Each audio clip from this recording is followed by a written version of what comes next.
Hello, everyone, and welcome to this week's episode of Play Some Video Games, the only gaming podcast that will spend pretty much 2 or 3 weeks covering a 3-day long event known as E3. This is our first regular episode of PSVG we've had in quite some time because I had to actually go back and find when the last one was.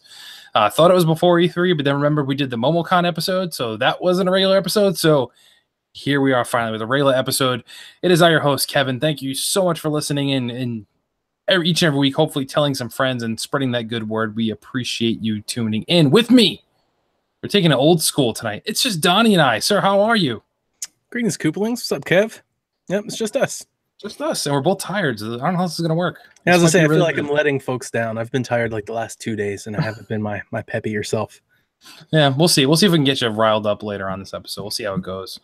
So yeah, E3's done. So thankfully, you don't have to hear us talk anymore about that for another back to normal 11 months, and then we'll start up all over again, probably. So, it is what it is, but we're going to do a regular episode. So it's been a long time since we've talked about what we've actually been playing, because believe it or not, we do still play video games. We don't just talk about them. Occasionally, we squeeze in some time to play them. Donnie, what have you been playing? Well, I talked Shaq last night. I've been doing the Xenoblade.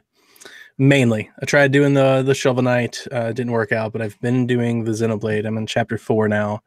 One thing I listened back to Shaq today, one thing I didn't mention was how good the story gets in chapter 3, 4, the area that I'm getting into, it really starts to sink into it. And I can see, if it keeps up on that pace, I could see why Caroline is so over the moon about it. Actually, if it was to keep the current pace, I have no idea, but if it was to keep the current pace throughout the end of the story, it could quite possibly be the best Xenoblade story, narrative. And that's a big deal. Outside of that, playing Mario Golf. We're still trying to get our Mario Golf thing going. It looks like the DLC initiative is just dead on arrival. The moment we started asking people to buy the DLC, everybody stopped playing. So maybe next week. Hold on, people. You got people to shell out what, $20-25 I think for Mario Golf still goes for that to play. This game that's what, 3, 4, 5 years old at this point, whatever it is. We played for 8 straight weeks. Right. And then you stop at what, $15, $10 DLC? $15. People were like, it's too much, Donnie. You've pushed me too far, sir. Too far. And the sad thing is you get so many really good courses, better courses. It's worth it. It's worth the money. Anybody that's played the game, I think I've never met a person's I'm really upset that I bought that. But yeah, people have stopped. So maybe next week or after 4th of July, because we're going up until 4th of July, maybe after the 4th, we will go back to the regular Mario Golf stock courses and just keep playing those. And I did take part in some of the Steam summer sale today. I fired up the old Steam over there on the old PC, and I played a couple of those games today. I played a little Fire Pro Wrestling World. Oh, that's a mess. That was a mess of a game. I do appreciate that the customization that the community has built into the thing is insane. You can download any wrestler with all their move sets and everything, all the way back to the 1980s. It's fantastic. They have collections and everything. So that's cool. You can't download rings like you can in WWE 2K, but you can download assets to make your own rings. So there are people that have the Nitro and NWO logos that you can do, but I'm not going to make it. I was no, I'm not going to do that. But the game itself is a mess. The menus are horrendous. It's bad. It took me a long time to figure out how to actually not play the game. I mean, set the character to player 1. It's when you start an exhibition match, it's set to default computer versus computer, and you have to change it. And it's not like Madden where you just click your controller over. It's this weird thing, and if I put it into words, I don't think it's going to come across right, or maybe it's just going to make me look like an idiot. But there's rows on left and right. There are rows, right? And it says CPU, and then it has a title for the character. So when you highlight over the row, you pick your character. You then have to highlight back over to the left once again to change CPU to one player. I've never seen a game ever do that in my entire life. It really, really threw me for a loop. That was pretty interesting. So in that regards, Kevin, did I lose you? Uh-oh.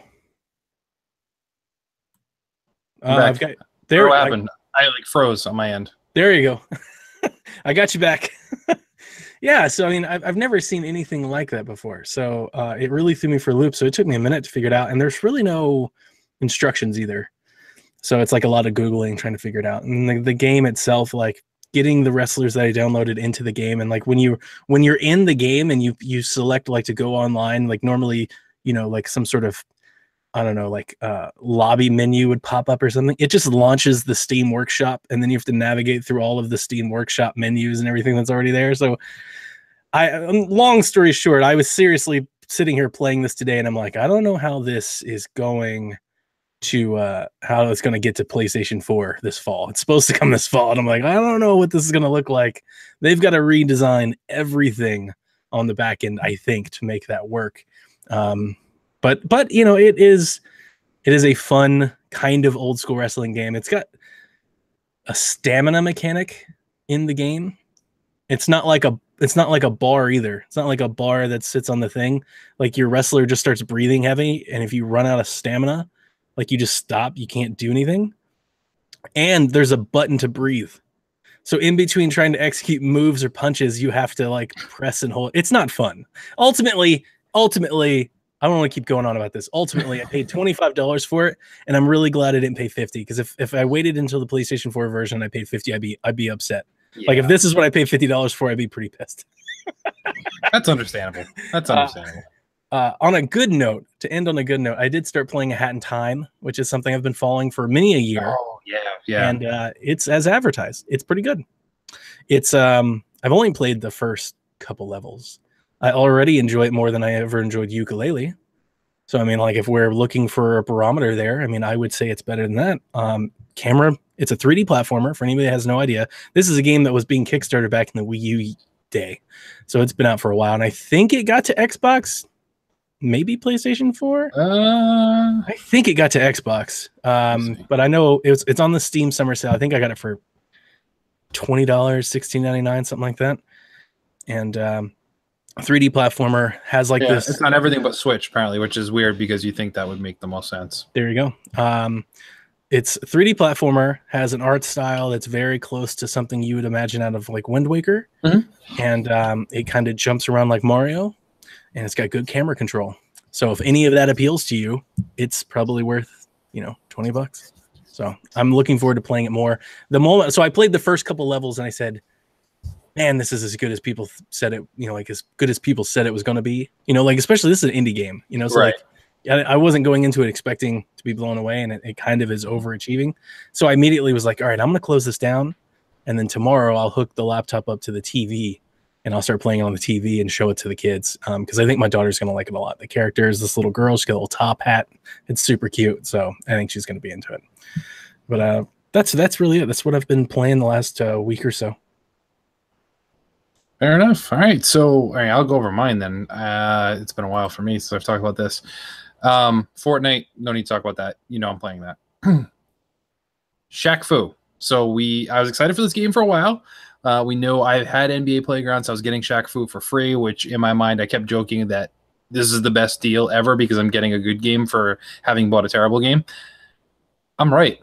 Okay, I'm saying it right now. Shaq Fu is a ton of fun. It plays just like an old school Streets of Rage game with updated graphics, but the voiceover acting and the writing in this game is so funny. Like I know some of our friends in the Discord have backed me up on this, playing it as well. It rivals the humor, I would say, with like South Park, but without being super dirty like South Park. I mean, just like the raw, like well executed humor. They do it a lot, and Shaq 100% does not take himself serious at all in this. Like he embraces every single thing. So is it actually Shaq voicing it? Yes. Like, literally? Yeah. I just assumed that they got somebody that sounded like Shaq. Nope, and he rapped a theme song for it as well. I played the first 3 levels, and it's kind of Streets of Rage fun. Yeah. And that's all I wanted from it. like, I was like, hey, this looks like Streets of Rage. Cool. If it's like that, then it's great. Pokes fun of, celebrities nowadays. That's his mission. He's taking out celebrities, but they're actually demons disguised as celebrities. So they basically, you can beat the crap out of, Kanye West and Paris Hilton and Justin Bieber, every person's dream. But yeah, he embraces every single thing, like Shaq Diesel, his rapper name. He has a power up where he turns into Shaq Diesel. To regain health, you use Icy Hot, and there's lots of like Icy Hot nods throughout the game. So it's really funny. If you didn't buy NBA Playgrounds and you're thinking about buying Shaq Fu, I think it goes for 20. 20 might be a little much because it is kind of short. Like I beat it in a few days. But if you can get it for like 15 or less, it 100% is worth it. It is a ton of fun. A great title. Other than that, the joke game that I ended up getting that I wasn't sure if I was even going to like, but I just did it on a whim. And you guys have been touting Kevin game for a while. Sushi Strikers. This game, it's reviewing well too. Like that's the thing. Yeah. So it reviews well, but I think not a lot of people are giving it a shot. I'm not a huge puzzle game person, but this plays unlike anything I've ever played before as far as a puzzler. Like, yes, it's a puzzler, but you don't need to think super hard about doing it. It's more about fast reactions more than anything, I think, is being able to just make these combos that flow very well together and battle your opponent while eating and throwing sushi plates at each other. So the voice acting, it's funny. It's very like anime style, but not like Dragon Ball Z style, like cutesy anime. Yeah. The cutscenes really are phenomenal. Yeah. And everybody has voice acting in that game as well. So it's a lot of fun there. It's not like you're reading every text thing. Like, nope, a lot of it's discussion and dialogue. Has like little nods to like Pokemon-esque and like Digimon and stuff like that with the sushi sprites that you gather. Each of them have different power-up abilities. You can carry 3 at any given point to use in battle. I mean, you can collect them all, but type of thing there too. So they each have unique abilities. Like, hey, you can string together any sushi plates. Doesn't have to be the same color. Or you can just rapidly click a button and eat desserts, and you'll regain health and something like that. So they have different ways of plotting your team out basically as you're battling with Sushi Strikers. But if you're a fan of puzzle games, even if you're not a hardcore fan of puzzle games, the demo was pretty accurate, but I found the demo didn't really get you to where the game opens up, which happens 5 or 6 levels into it. It really opened up. So just outside the demos when the game really opened, because honestly, I wasn't super crazy about the demo, but I gave it a chance anyway because it was reviewing really well. I was like, let me roll the dice, see what happens. Paid off. I love Sushi Strikers. No problem with it at all. So if you catch that on a sale, pick it up for sure. I think it's I mean, I thought when I first saw it, I know everybody made fun of it when it came out in that direct, and I was like, well, come on, everybody was super happy to talk about how great Battle Chef was. I kind of thought that like this paved the way.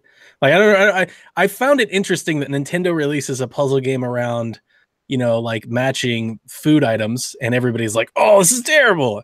But Adult Swim does it, and they're like, it's really good, guys. You should give it a try. Like, it's just I don't know. Like sometimes we get set in our ways, and it's a little interesting to just ask why. Right. It's totally something that is not, like you said, it's not your typical thing you'd expect Nintendo to do. But once again, Nintendo shows that there is no typical thing you should expect from Nintendo ever, because they'll always do something wacky like this. So I really hope it does well. Maybe if they do kind of a price adjustment, get it down to like $30, it might sell a lot better. But I mean, it's reviewing so well. So it's just a matter of people, waving that flag for it to get people's attention. This one's in my Black Friday bag. Like, this is one of those things I'm going to look for on a really cheap deal, and I'm going to look for it on 3DS. Okay. All the reviews that I read said that touchscreen, playing it with a touchscreen and stylus, really helps it. See, I don't know. I almost find it easier with the Joy-Cons and the knobs to me, but because it flows to playing it with the Joy-Cons will only allow you to highlight and make combos where you can. Like, it won't let you select the wrong thing. So if you're making a chain and then you stop, you can waggle your Joy-Con all the way around. If you can't move, you let it go and that's your combo. I imagine if I'm doing it with the stylus, I'm going to keep trying to make combos where I can't because I have to physically touch it. So for me, that was because I too was thinking the same thing. Like, do I want this on 3DS or on Switch? And I ultimately landed on Switch. I thought because I think the control scheme actually helped me. And I mean, it's going to look so much sharper. But I mean, I probably read 5 reviews, and you know me, like the normal rounds: IGN, GameStop, GameXplain, Nintendo Life, Nintendo World. I want to say I think every one of them mentioned. I believe you're right. I think you're right. It's just for me, it's the game moves too fast for me that I think I'd want to rely on a stylus and looking down at the smaller screen and being like, yeah, I can chain these, because you're not chaining the same sushi. So like you can have California rolls on your whole chain here. You can't connect them all together. You actually have to connect the colors of the plates, which is almost sometimes harder to see because you're seeing the sushi and that's what you're focusing on. So then you now shrink the screen down to the 3DS size, and now you're having your hand over the screen as you're doing it, to me, would make it a little bit harder. But you're right. Every review I saw did say it was better to play on 3DS, but it looks better on Switch. So, But yeah, Black Friday deal for sure. I'm encouraging Nintendo fans to not sleep on this game permanently. If you don't want to spend the money now, I totally get that, but don't just ignore this game. It is totally worth it. I assure you.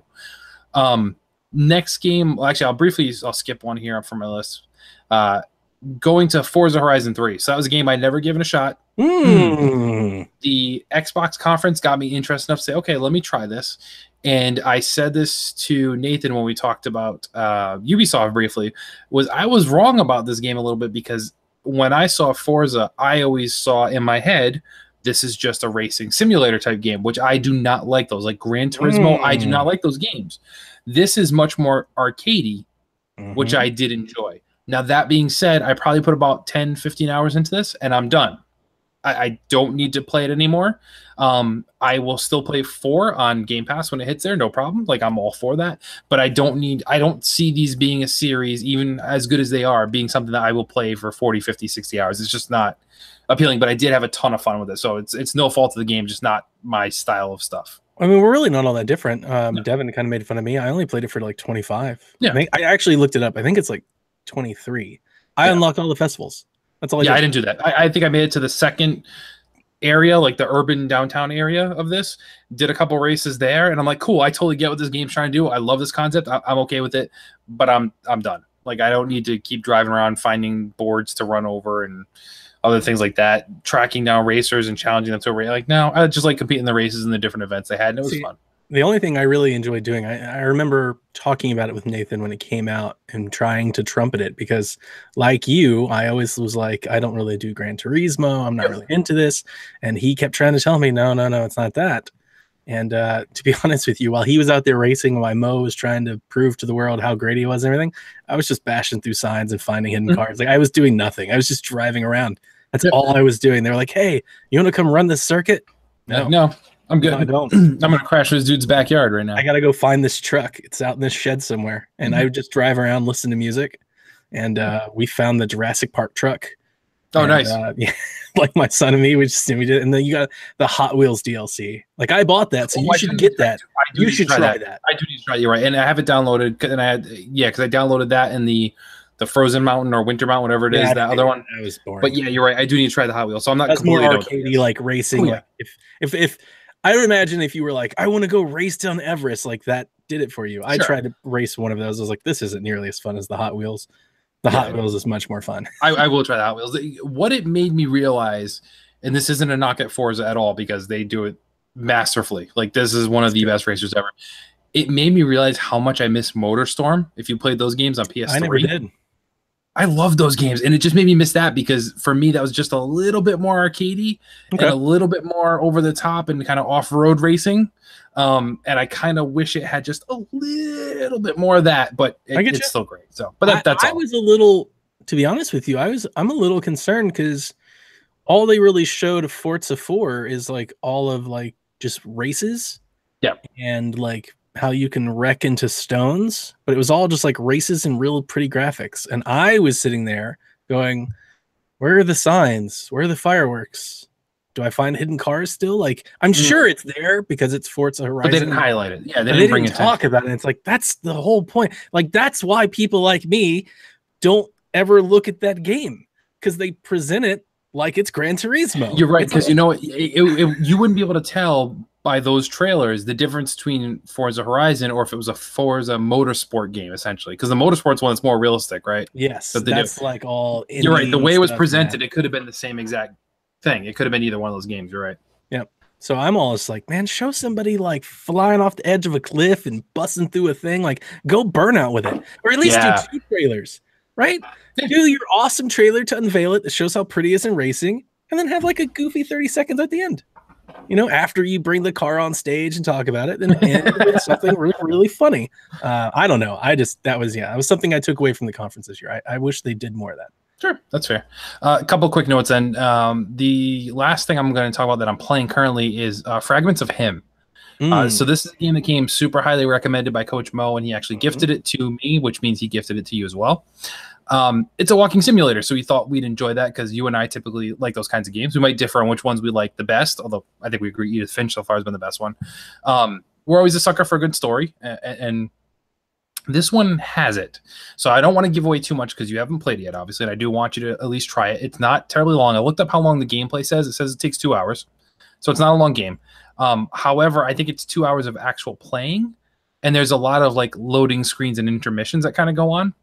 Because I feel like I've been playing it more than 2 hours. I feel like I'm closer to 3 and I'm not done yet. So, but the basic premise is it follows the relationship of a guy and a girl, and it's done from the perspectives of each person involved in this story. So you see a little bit of his story, you see a little bit of her story, you see a little bit of like his grandmother's story because she helped raise him. So it's kind of going all around what happens to this guy, and it's not a spoiler because it's in the name of it. He's passed away at this point. So it's kind of like the ghost of him, and they kind of recap his life and his experiences. So it's done very minimalistic. How long is it? The game? Like I said, it's two hours. It says gameplays, but I'm closer to 3. Yeah, so it's not super long. Done very minimalistic. Everything's like kind of gray tone, and there's not a lot of detail in the character. So like you'll see like the boy, you can tell it's a boy. You can see his outfit, you can see his hair, but he has like no face. You just see kind of like the polygonal outline of him. I gotcha. And the girl and the human character in there. Almost like everything's like that Dragon Cancer. Yeah. Okay. Or even what was the other one? Everyone's going to the Rapture. You know, everything's kind of like washed. It's like that. And certain things will highlight a certain color to show you like, hey, you can interact with this thing, and this will take you to the next portion of the story. I don't know if I'm going to love it as much as Coach Mo wants us to love it. I think because he's touting it as like one of his favorites, if not his favorite. But I'm enjoying it, and I just want to see how this wraps up and where it's going. Because as of right now, it's a little bit of a drag for me, and not because of the content. Like I don't mean it's depressing me. I just mean it's kind of slow going. But stay tuned. I'll have that done before our next episode, so I'll kind of recap on that. 2 things that we'll talk about, though, too. Did get in the mail today from Seth because we kind of went in on it together. Detroit Become Human. So I will be playing that. So I will definitely talk about that later. And I think Seth is the only one of us to play that. Maybe Coach Mo has played it, just not talked about it. But looking forward to doing that. That's got me hyped for it. Coach is going to sell me his copy because he wasn't as into it. But Seth kind of got me. That's another one on those I'm looking for a deal type things. Exactly. Seth and I went halves on it, so I got it for half price essentially. So nice. I'm okay with it. Like if I know I'm gonna like it at least as much as like Heavy Rain in those, so at $30, that's fine with me. The last thing we'll talk about, and I brought this up before, is that Toys R Us is going on business. We know that. I think this weekend, as we're recording this, is the last weekend. So by the time you're hearing this, everybody, unless you're watching live, it's closed. I got in Skylanders Imaginators for $20 on Switch before the starter pack. So I couldn't walk away from that because I'm like, well, even if it's not a good Skylanders game, this is really cheap and it's on Switch, so it's something different. Coach Mo loved this one. This is going back to the quote-unquote good Skylanders games, like the first 2 or 3. So this one actually is good. I am loving it. So I've been playing it with my wife a little bit and a little bit solo. If you can snag these things anywhere, get them. But the crazy thing, I don't know if you have these stores in your area. Do you have Five Below in your area? We do. Yes, we do. So I occasionally go there. My kids love to go there. So I'll go and I call them kind of poke around because you can sometimes find video game stuff there. For instance, like Battleborn, I see there all the time. And I freaking love Battleborn, but you can get on PS4 or Xbox, $5. They must have gotten some inventory from Toys R Us because one of the stores I had the Skylanders Imaginator starter packs for $5. Which they didn't have it on Switch. That was only PS4 and Xbox, and I think Wii U they had. But they did have some of the expansions. So I actually, for $5, got the Crash expansion, the Crash Bandicoot one. So that unlocks another world for $5. And then I actually got another one, which comes with the Sensei, expansion world thing, and then the creator gems that you need to create your own custom ones there too, but for $5. So if anybody's on the fence about Skylanders, you should be able to get a good deal anyway, because I know people are buying them up in masses from Toys R Us, or you check Five Below, you'll get them, but then the expansion packs are out there super cheap too. So what's the game? Like we tried to do Skylanders and I After that failed, I wrote all of it off. So what is with these packs and these characters that's got you playing the actual game? All right, so the last couple that I played prior to this one, they tried to get real gimmicky. So the last one I played before this one was Superchargers, and that's the one where they introduced the vehicles. That's the one with Bowser and Donkey Kong.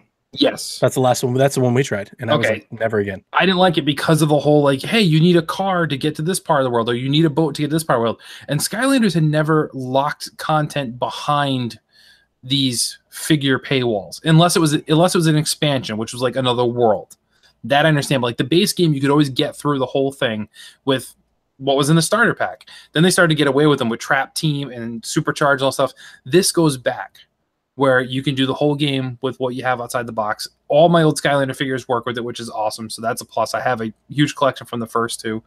But you don't need vehicles. If you have vehicles, you can use them for bonus levels, but they're not locked. They don't lock you from certain areas of the world because you don't have a helicopter or whatever. And the same thing, there are certain areas that you need the certain elemental senseis, they call them. That's what the bigger figures are that are in these ones. Like Crash is considered a sensei. Those will unlock bonus levels. You can get extra power-ups and items. But once again, it's not a story-based paywall at all, which is awesome. And then the fact that these ones, you can create your own Skylander. So you get these little gems. Actually, hang on one second. I'll move my mic because I think it's under here. Yep. Okay. So I have one of these out of the box. These gems here. So this is what element is this? This is the Earth element gem. And with this, you put this on like you would in Amiibo, and it allows you to create your own Earth Skylander, down from what their appearance is to their voices to their weapon set that they use to everything. So it gives it a really cool like create your own Skylander thing. And I mean, Donnie, I'm not exaggerating. There's hundreds of combinations you can do. So from different animals to human-esque to monkeys to aliens to robots to whatever you want to do, you can make your own Skylander thing there too. And then as you play through the game, you unlock other armor, weapons, voices, taunts for these characters that you can continually edit them with too. So it's ever changing, which is why I like this one. And it just goes back to the simpler Spyro early Skylander games where it was kind of just focused on like, hey, this plays just like Diablo for kids, and it's a little bit easy. So yeah, just having fun with it. It's nice and easy to pop in and play and have fun with. But that's what I'm about. So if you can get it cheap with all these things going on, grab it. I agree. I think it's worth it if you were a fan of Spyro or Crash or any of the old Skylander games. Cool. But that was a lot of talking on what we've been playing. We had to get out of our system post E3, so it's all good. So it's time to move on from hearing from us, and instead we're going to hear from you, the fans. And it's time to open up, after we blow out the dust and let the little butterflies come out of it, the mailbag. First one comes in from Trash Turkey. So Donnie, which third-party developer had the best music on NES? Capcom, Konami, or Sunsoft? And before you answer, because I know you immediately put hashtag Kevin question, I want to give you some examples of games that these developers were known for on NES that might help jog your memory a little bit if you're not super familiar. So for Capcom, some of my favorite soundtracks they had done, they were known in the NES times for doing a lot of the Disney cartoon ones. So they did Chip and Dale, they did DuckTales, they did Darkwing Duck, all the Mega Man games, not Contra. And that's kind of what they were known for. Konami did like Blaze of Steels, Goonies 2, Castlevania games, obviously, Double Dribble. And then Sunsoft is kind of the underdog here. They're the lesser known one as far as by name. However, they did Blaster Master. They did the Gremlins video game. They did the first Batman game that people love. They did the Addams Family game, stuff like that too. So those are what those ones are known for as far as their most prominent video game soundtracks there. Tecmo Bulls theme. There you go. That's my answer. Going back, harken before Madden, there was Tecmo. The Tecmo theme is good. No, the out of those options, I would probably go Capcom. Yeah. The, DuckTales it's good stuff. Yeah, that's fair, and that's my answer too. Same reasons. Those Disney games had great soundtracks. Now, Sunsoft was a very close second for me, but it's just those. So Sunsoft is if you were like just listening to the music and didn't know what it tied to. I think it's the best music. But once I hear those Disney Capcom ones, like right away, I can go back to singing Chip and Dale's Rescue Rangers theme song. Or seems like right away, I'm like, yeah, this is perfect. Tunes, they sound really cool. They do. We've angered Nathan. Nathan says Konami in the chat. So Konami was my third. It wasn't even up there for me. Sorry, like I didn't even consider it. Sorry, I really didn't. I mean, Castlevania soundtracks are great, but yeah. Yeah, the Castlevania soundtracks are pretty awesome. Yeah, but that's all it did for me. And the Goonies 2 one was okay too, but it was weird having Goonies 2 and there wasn't a Goonies 2 movie, so it was a little weird. But yeah. So thank you, Trash Jerky, for sending that in. We'll skip down here to not Backlog Blues. Skinny Matt, what game has released this year are you most disappointed with? So he wants us to rain down on some salt, which I guess is good because we're like in these tired kind of crummy moods. So I mean, it's okay. So like, it's a bit difficult. I normally conduct my market research. I try not to buy bad games. It doesn't mean that I buy 9s and 10s all year. Like there are certain games that I realize are a 7, but I may enjoy them, or a 6 or a 5. Games Old Man's Journey disappointed me greatly. Yes. We were talking about that today as Daniel got a Switch finally, which is awesome. I can't wait for us to play games with him. Right. But he was talking about these indies that he's all excited for. And I was like, not that one. Because I was excited for that one and was like, I wish we had digital refunds. I wish I could get my money back for that one. Yeah. In that regard, you know, one of the ones that we reviewed, The Long Reach, gotta say it let me down. Not that it was terrible, but I think we all agreed, because you beat it, right? Yep. And Jason beat it. I think we all agreed there was a lot that they could have done there. Like they had something. And they just never reached that potential. It was disappointing is the right word. That's how I would review the game. The game is disappointing. Yeah. It's not as bad necessarily. It's just like, it could have been amazing and it wasn't. Yeah, I agree.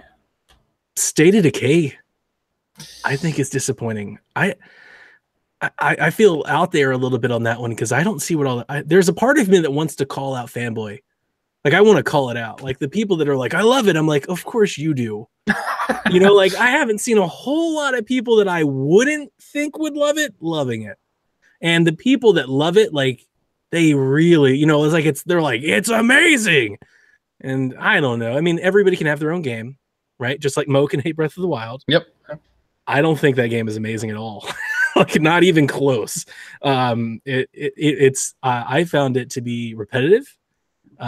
Playing on X, I didn't think it was anything to really look at, and for a game that we've had, and I've played the first one on Steam, so I knew kind of what I was getting into. I expected more, I guess is the right word. I was like, man, it's first party now, like, you know, this is an exclusive, it's been in the hopper for so long, like I had big expectations. And then you know, all of the menu stuff and everything that you had to dive into, like, it really lost me with all that extra stuff. Like, as most games that get real complex and all that nitty gritty stuff do, you know, like any game that goes, like, I'm playing Xenoblade, but I'm not doing any of that. Yeah. Like, whereas Caroline's working at infinity charts and all of them, that just, no, I just keep going to the next waypoint and keep moving on. So like all that really lost me, but really even outside of that, like, I wasn't impressed visually. I wasn't impressed with the gameplay. I played it for a weekend. Yeah, disappointed. I was disappointed in that one. I expected more from like a story angle. I expected more. I mean, it's really just like a multiplayer game. You know, like Sea of Thieves. I wouldn't call Sea of Thieves disappointing game. I knew what we were getting with that one. See, I'm in the boat. So Old Man's Journey is definitely on my list. Okay. For games I was most disappointed with. So I'm with you there. I don't think you've played this yet, but I know I have that Fey or Fee, whatever you want to call it. I didn't play it because you didn't like. Yeah. It very much was something that was like all style and no substance for me. I did not beat it. I eventually will probably go back at some point this summer, especially like when I'm at the beach house and I don't have access to my full video game library. I'll look at my Switch and go, what haven't I beaten yet? And go back to it. So I'm sure I will, but I was really, really bummed about that one because I was excited for it. And then like you have a great point here with State of Decay, but I will say I'm not as disappointed with State of Decay as I was with Sea of Thieves. So I'm a little bit reverse there. I played Sea of Thieves like twice, and the only reason I played it was because I was playing with friends. That's the only reason it was good. State of Decay, I could at least play alone a little bit, and I put more time into it, but I could play and do some more things on my own. Sure. Than I could in Sea of Thieves. So for me, it was like, okay, well, it's not as bad, but yes, that both games are definitely better. I would just like to point out that Sea of Thieves was meant to be played that way. Like that's, right. Like the whole idea that you have to have more people just to drive the boat. Like there are so many gates. I wouldn't necessarily knock it because it's meant to be played that way, but I understand what you're saying. But I was just expecting more from Thieves, I was like, when you did play it with friends, I was like, I've never played anything quite like this before. Yeah, and it's gorgeous.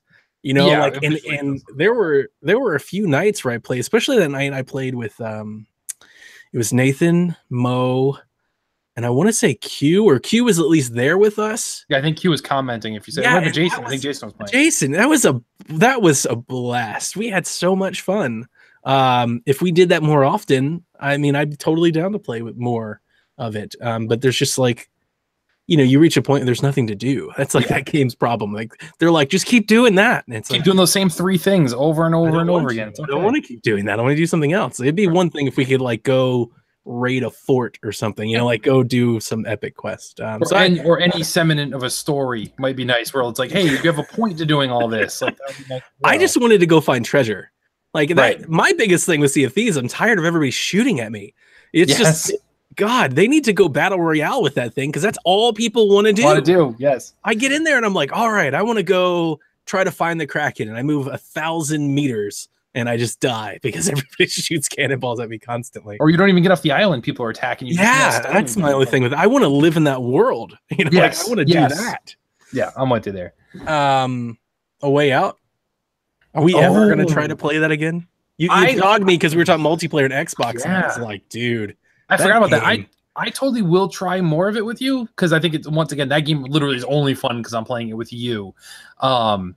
I'm totally down with trying at some point in the summer to do at least a little bit more of it, if for nothing other than our own entertainment, as far as like our commentary on the characters was the most fun part. Oh God, yes, yeah.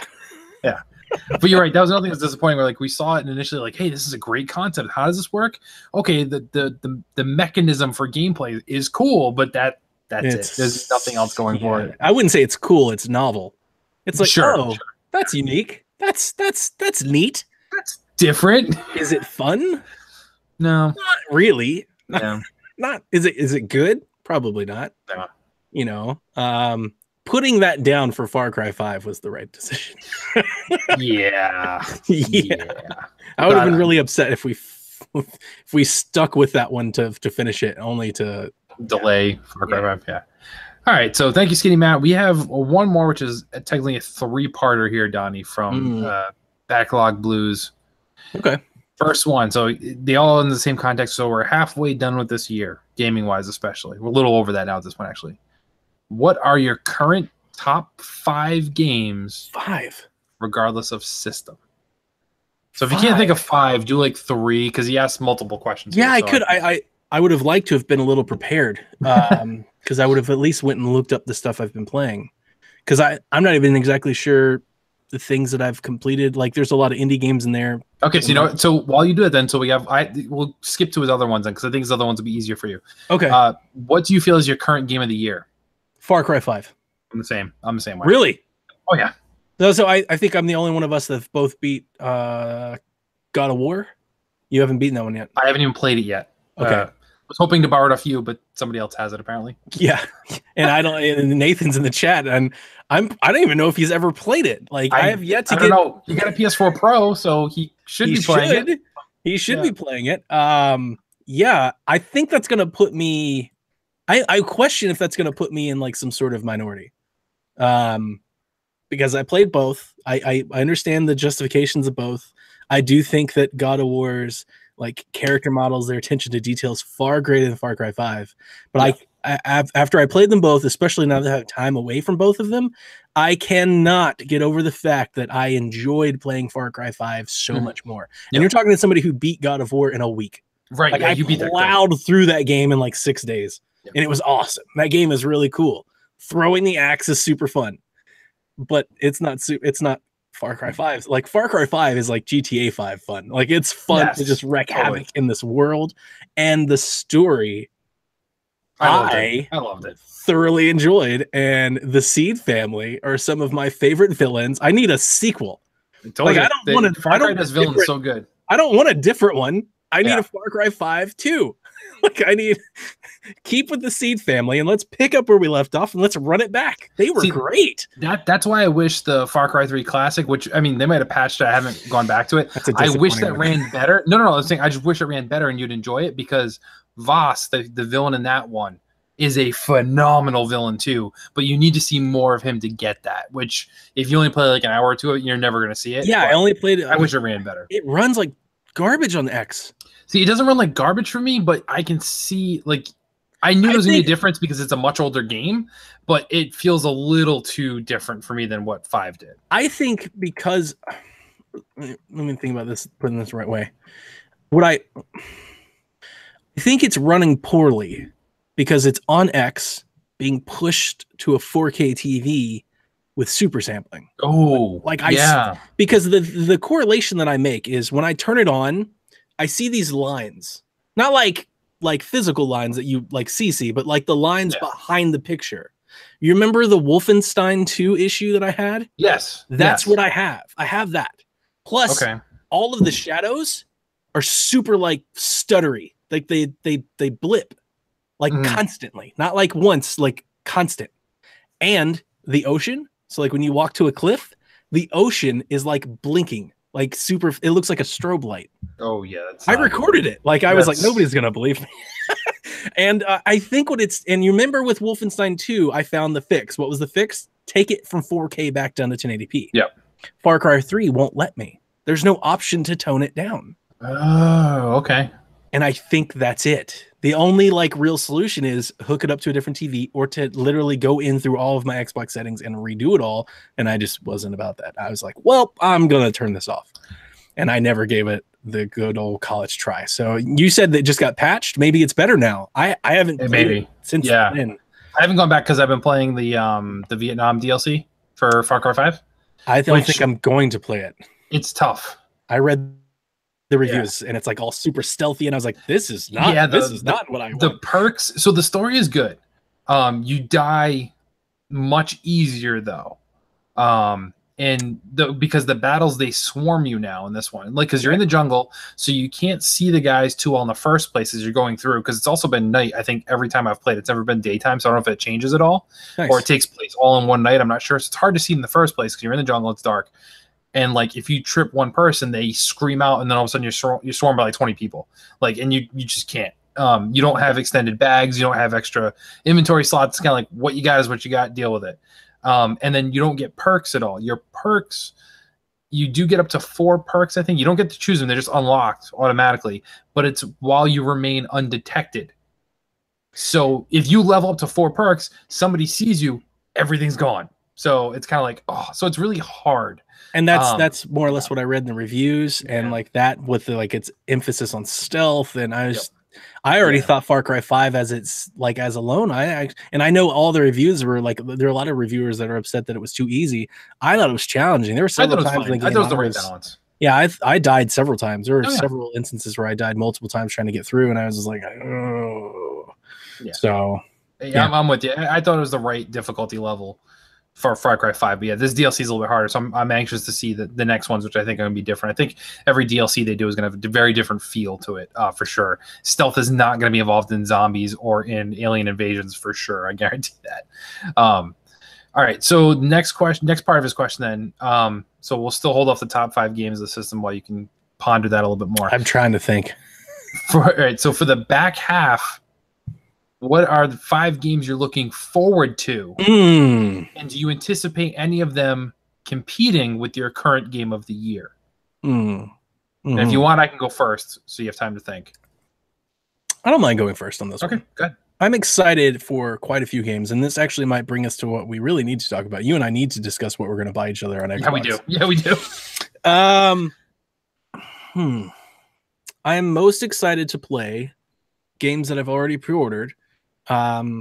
Super Smash Brothers, Forza Horizon 4. I know I'm missing one. Pokemon Let's Go. And the big one, Red Dead Redemption 2. Red Dead Redemption 2 is the game that I'm hoping is my game of the year. Like, I want it to be every bit that great.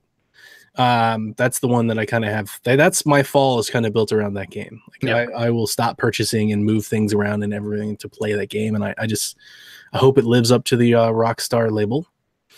And I know there's a bunch of other games out there coming, and like Spider-Man, I'm looking forward to playing. Not pre-ordering it. Not sure I'll get it day one. Like I'm not that looking forward to playing. Sure. I'm just looking. I will get to it sometime in the fall for sure. But those games are the ones that I'm looking forward to most. And I mean, man, if I can finish the Xenoblade, that Xenoblade prequel, like I might just be right back into that again. Because I'm telling you, that story, it kind of got me. Like, I mean, you already know I talked on Shaq way too long. Dude, I put like 20 hours in Xenoblade this week. Yeah, like that's crazy. It's a lot of Xenoblade. Yeah. All right, so for me, Smash Brothers Ultimate, that's one on there. Fallout 76 obviously is gonna be on there for me. Red Dead Redemption 2, and it's weird for me to say this because I've been on the record numerous times saying Red Dead Redemption wasn't, in my opinion, wasn't for me a great game. The first one, I didn't enjoy it as much as like everybody else did. I'm with you. I liked the first one. That's why I always I've argued in GameStops for years about Red Dead Redemption. Yeah, I enjoyed the game. It was good. It just wasn't amazing. It didn't have that moving the industry forward that it appears to have with so many other people. I wasn't in that camp. Yep. I was just like, that's cool. It's a cool Western story, So I'm hoping it's good. Octopath Traveler, and then for me, Spider-Man. Spider-Man is in my list. So, it's funny as my immediate thought went right to the fall. And I completely forgot that we've got Donkey Kong. I've got to get through the Octolings. We've got Octopath. Dude, I haven't even started those. Travis Strikes Again is supposed to be coming in August, but I have not heard anything about it really. I think it's going to get pushed. Like I'm operating under the belief that game isn't out until 2019. Nathan asked us, "Where's Ori?" Ori got delayed to 2019, or it would totally be there. That was an upsetting moment for me at the Xbox conference. Totally. Now, so do you think? Oh, you said Red Dead Redemption you think might overtake or could overtake your game of the year? I don't think Pokemon will. Smash could.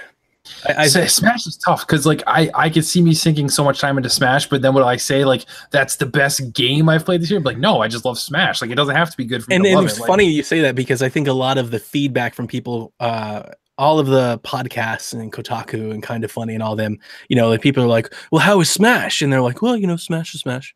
Yeah, which isn't a bad thing. It's Smash. And I'm wondering how much of that it's going to be because it literally is Smash. It's all the Smashes put into one box, which is amazing. Yeah. That's an amazing fact that people are just like glancing over because I guess they've seen it before. It has no surprise because they know that Pokemon Trainer. I guess that's it. But I'm thinking of it more from it'll be hard for, and I'm not even Smash guy, but it'll be hard for me not to give that game some credit when it actually comes and I play with 75, 80 characters on 75, 80 stages and play online and tournaments. And I mean, Lord of mercy, if they have some sort of single player that we don't know about, like if that comes like Subspace Emissary, bring it back. I mean, bring it back. The thing that I was on Twitter this past week, not like trumpeting for, because I've never been the person that's like stomped the ground for Smash, but I do find it interesting that people are taking what I would call pot shots at Smash because we live in an age where like Street Fighter 5 is still charging you for characters. Yep. And like Infamous, or not Infamous, but Injustice, like they have these DLC packs that come out in waves and you got to pre-order characters and bonus characters. And Nintendo comes out and they're like, it's the best fighting game that, it's the fighting game that all the tournaments play. And it's got every character that's ever been in it. And there's 80 of them and all the stages. And it's like, they literally did what you want every other fighting game to do. And people are like, Yep. I find that a bit hypocritical, just a little bit. I'm not fighting game guy, but it's just like, really? Yeah. And to be honest here, I do. Fallout 76, you would think I would say right off the bat, like that's going to be my favorite game of the year. And it's in my top 5. It's in my top 5 that I'm looking forward to. But I am still as excited as I am because I think a lot of you guys are going to start playing it, which will make it better for me having you guys to play too. I'm concerned that what I love about Fallout isn't going to be there. Like how, they say you can play this whole game still single player if you choose to, but now you can bring along friends. So I'm wondering how in-depth is the story if there really is a story. And that's what I love about Fallout is the exploration, the story, the journey. If it's all simply focused on running around with your buddies in a Destiny-esque fashion, then it's not going to, I'll still love it, but it's not going to be game of the year. So I might have to say, barring some huge surprise from Red Dead, that Far Cry 5 may remain my game of the year overall. So you're not interested in like running around and getting those nuke codes? Like I want to set off a nuke. No. Like I'm not going to. Okay.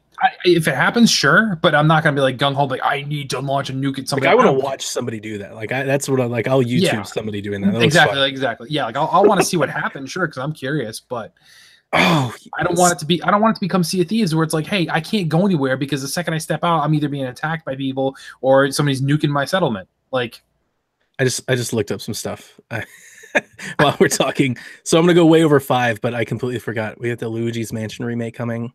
There's a Wario game coming. Overcooked 2 is coming. Little Dragon's Cafe is coming. What was the other one I saw? Oh, Spyro. Spyro. Mass out. That's right. Like that's one of the Xbox games that I'll be buying for us. So you put that on the list, like I'm getting that game for sure. It comes out PlayStation 4 and Xbox, right? Yes. That is, I just had the date up on that too. And there's like no Switch. It's just those two. Just those two as of right now, yeah. And then one of them, September 21st. One of them that I'm hoping one of us gets is Shadow of the Tomb Raider. I'm not super Tomb Raider person, but that trailer looked pretty good. Yeah, I do want to play that, although I haven't played the last one. So this for me like would be like, I'll pick up when it's on sale. Yeah, we have the last one. I just haven't. It's on Game Pass too.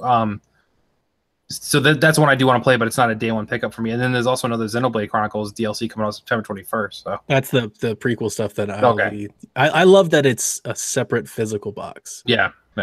And you're getting Call of Duty, like you're Mr. all of this stuff. It may not be Call of Duty, it might be Battlefield. I'm still waiting to see. I want to see what these battle royales look like because now that they both have them. If I could push you in a direction, if you want to buy Battlefield 5, I wouldn't be opposed to playing it.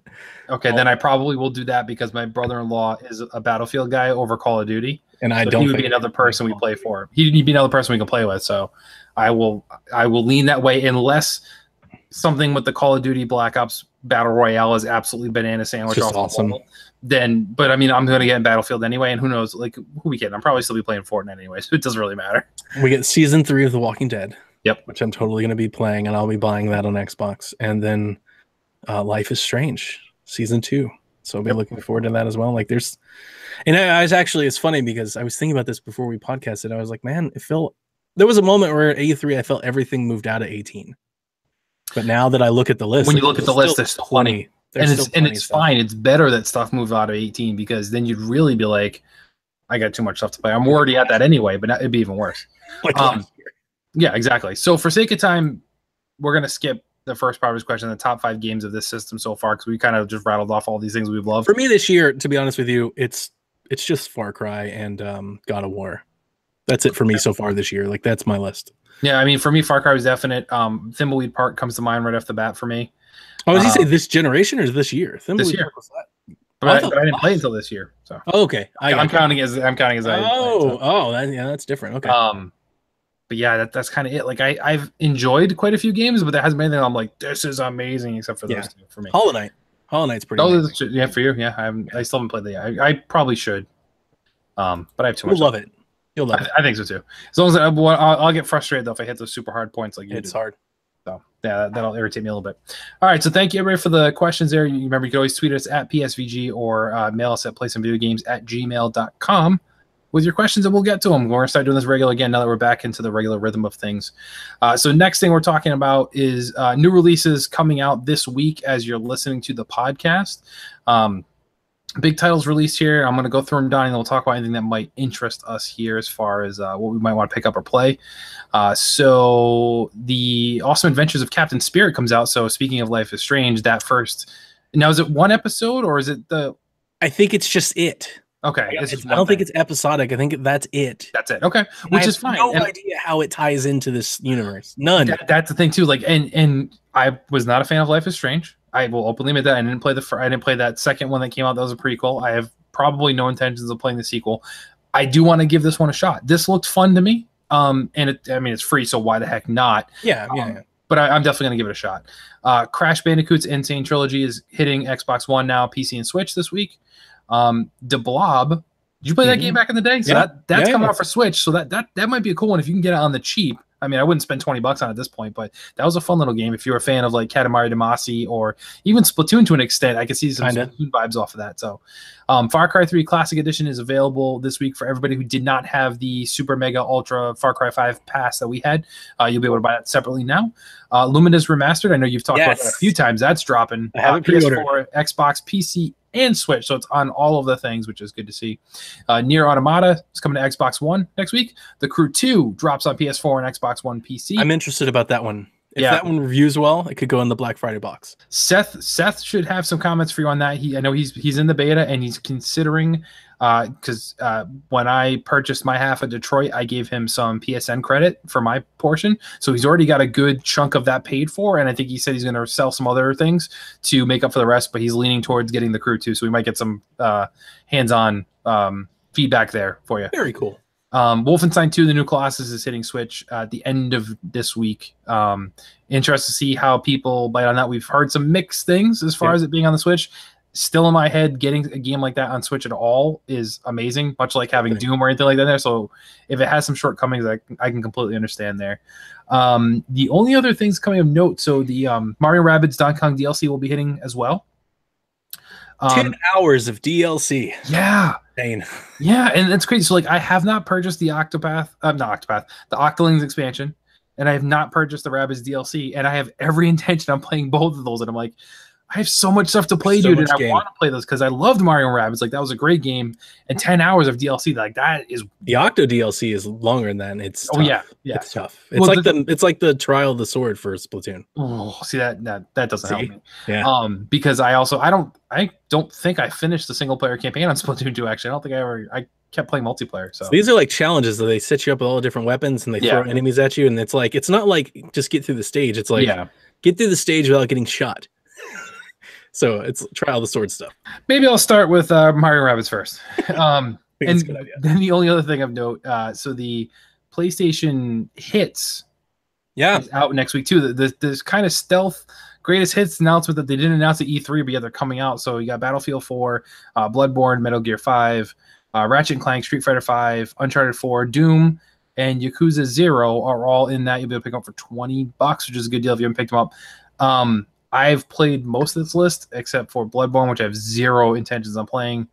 I do need to pick up Doom because I haven't played that yet. And then Yakuza 0 has me interested because I do like the Yakuza games, and you can't get them on the cheap, and that's a good price. Yeah, so that was the one in the list that I was interested in. Yeah.